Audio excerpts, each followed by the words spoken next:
আজকের দিনটা ছিল 1 মার্চ শনিবার। সকালবেলা ছেলেদেরকে ঘুম থেকে উঠিয়ে ব্রেকফাস্টের জন্য দুধ আর চকোস দিয়ে দিয়েছি, আর আমিও ব্রেকফাস্টে দুধ মুড়ি খেয়ে নিয়েছিলাম। আসলে আজকের সকালটা ব্যস্ততা দিয়ে শুরু হয়েছিল। ছোট ছেলে স্কুলের আজকে অ্যানুয়াল প্রোগ্রাম, তাই ছোট ছেলে বড় ছেলে দুজনকে স্নান করিয়ে রেডি করিয়ে নিলাম। তারপরে আমি কিচেনের দিকে চলে গেলাম রান্নার জন্য, কারণ আজকে ওদেরকে তাড়াতাড়ি খায় দায় রেডি করিয়ে দিতে হবে। আর আমারও বাড়ির যা কাজ ছিল টুকিটাকি সেগুলো সেরে নিলাম। তারপর ওদেরকে ডাল ভাত আলু সিদ্ধ ডিম সিদ্ধ করে খাইয়ে দিলাম। আর ওদের তো খেতে অনেকটাই সময় লাগে, আর আমিও আমার জন্য এটাই করে নিয়েছিলাম।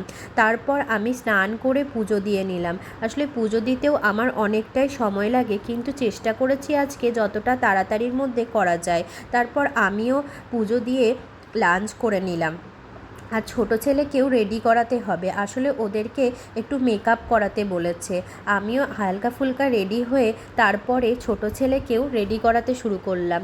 আর ও তো আমার মেকআপগুলো নিয়ে সারাক্ষণই মেকআপ করতে ব্যস্ত থাকে, কিন্তু ক্রিম একদম মাখতে চায় না। কিন্তু আজকে যে কি হয়েছে, আজকে নিজের প্রোগ্রাম নিয়ে এতটাই ব্যস্ত যে বসে বসে সাজুগুজু করতে সে ব্যস্ত হয়ে পড়েছে, আর ভীষণ এক্সাইটেড। তারপরে আমরা সবাই রেডি হয়ে গেলাম। বড় ছেলে আসলে প্রোগ্রামে যাবে না, তাই মামি আমি আর ছোট ছেলে তিনজন মিলে প্রোগ্রামে যাচ্ছিলাম। আর বড় ছেলে জেজের বাড়ি যাবে, তাই ওর ঠাম্মি ওকে নিয়ে নেবে ওখান থেকে।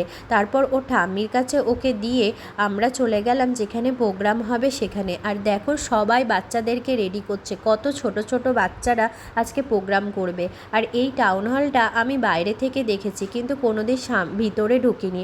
আজকে ঢুকে বেশ ভালোই লাগলো, দেখলাম সুন্দরভাবে সাজানো। আর গেস্ট হিসাবে প্রফেসর সৌগত রায়ও এসেছিলেন।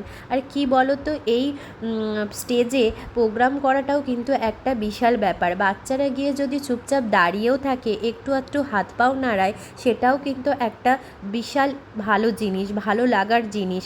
আমরা কিন্তু অনেকেই আছে যারা স্টেজে উঠে ভয় পেয়ে যায়, কিন্তু এইসব বাচ্চারা যখন একটু হাত পা নেড়ে নাচ করছে, কি ভালোটাই না লাগছে। আর দেখো না, আমার ছেলের গান শুরু হওয়ার আগেই ডান্স শুরু করে দিয়েছে। ওদের দুটো পারফরমেন্স ছিল। তো আজকের দিনটা আমরা এইভাবেই কাটালাম, খুব সুন্দরভাবে আজকের দিনটা কাটলো।